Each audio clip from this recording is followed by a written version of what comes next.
আমিয়েই নহয়নে?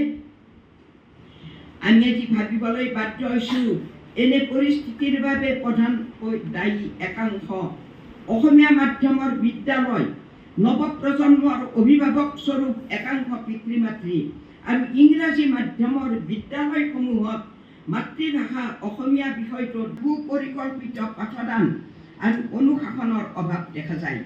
তদুপৰি সম্প্ৰতি পিতৃ মাতৃসকলে প্ৰায়েই নিজৰ সন্তানক অসমীয়া মাধ্যমৰ বিদ্যালয়ত পঢ়ুৱাবলৈ অনীহা প্ৰকাশ কৰে। তেওঁলোকে নপঢ়ুৱায়।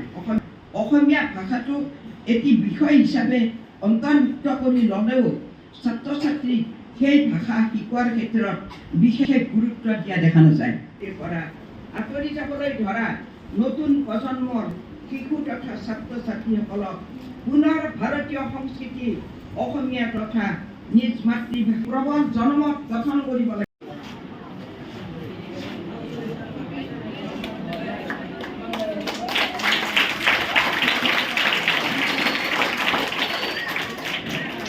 মোৰ নামটো দীপাংকৰ দাস হয়। মই এই স্কুলৰ পৰা হাইস্কুল শিক্ষান্ত পৰীক্ষাত উত্তীৰ্ণ হৈছোঁ আৰু আজি মোক অসম সাহিত্য সভাৰ জালুকবাৰী নাগৰিক কমিটিৰ উদ্যোগত আজি মোক অভিনন্দন জনাইছে। অনুভৱটো ঠিকেই ভালে লাগিছে আজি। নমস্কাৰ, মোৰ নাম মিছ আছাতুন খাতুন।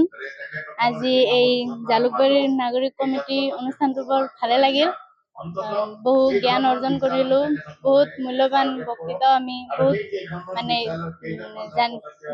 যিবোৰ কথা আমি নাজানো সেইবোৰ কথা আমি বহুত অৰ্জনো কৰিলোঁ, ভাল লাগিল। মোৰ নাম মিছ সাজিদা পাৰভিন। আজি জালুকবাৰী কমিটিৰ সেইটো ভাল লাগিল, বহুত কৰিলোঁ, ভাল লাগিছে। বহুত জ্ঞানো অৰ্জন কৰিলোঁ মিনাৰেলী বাইদেউৰ সেই পৰা, ভাল লাগিছে।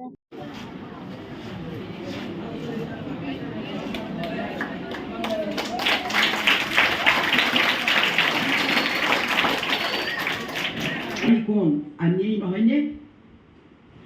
আমি আজি ভাবিবলৈ বাধ্য হৈছোঁ এনে পৰিস্থিতিৰ বাবে প্ৰধানকৈ দায়ী একাংশ অসমীয়া মাধ্যমৰ বিদ্যালয়, নৱপ্ৰজন্মৰ অভিভাৱক স্বৰূপ একাংশ পিতৃ মাতৃ আৰু ইংৰাজী মাধ্যমৰ বিদ্যালয়সমূহত মাতৃভাষা অসমীয়া বিষয়টোত সুপৰিকল্পিত পাঠদান আৰু অনুশাসনৰ অভাৱ দেখা যায়।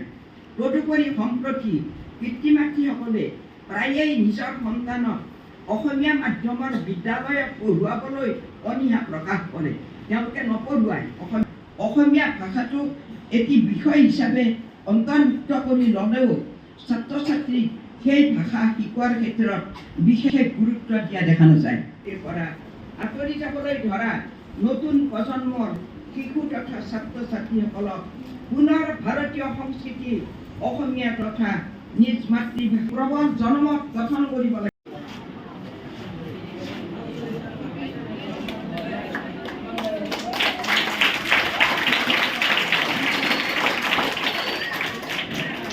মোৰ নামটো দীপাংকৰ দাস হয়।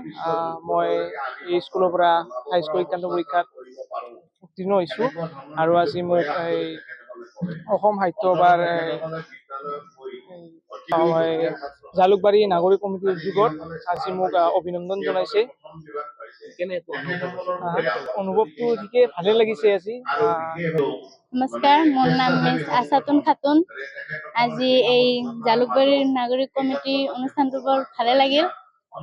বহু জ্ঞান অৰ্জন কৰিলোঁ, বহুত মূল্যৱান বক্তৃতাও আমি বহুত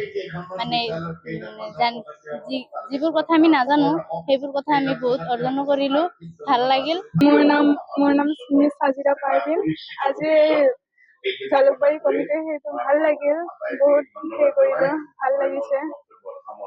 বহুত জ্ঞানো অৰ্জন কৰিলোঁ মিনাৰেলী বাইদেউৰ সেই পৰা, ভাল লাগিছে।